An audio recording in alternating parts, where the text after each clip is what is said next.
And then we'll try to evaluate where we put mechanics in our car.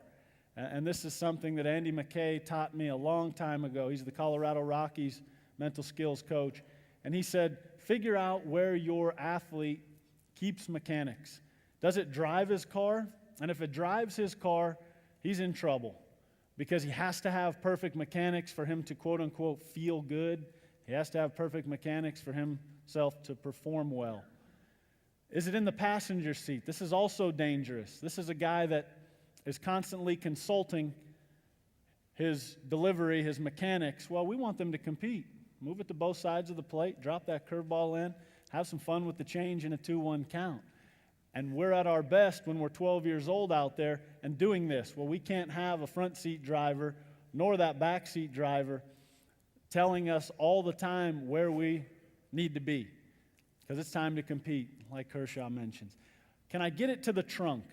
The trunk's a special place, and I have to coach this way because I want to keep their mechanics in the trunk even in our practice.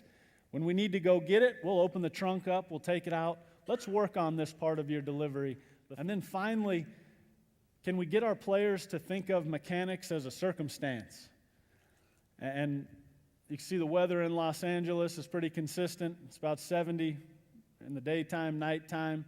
But at times it's going to change. So I may have a great delivery, but at times it's going to be 52 and cold, at least in Los Angeles, that's cold.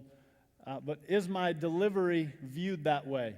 Because when I face that crosstown rival, I'm not going to leave my performance up to how I feel or whether my foot is landing the right way, whether my arm is dragging a bit that day. Can I get our players to view their mechanics as a circumstance, just like the weather or the umpire?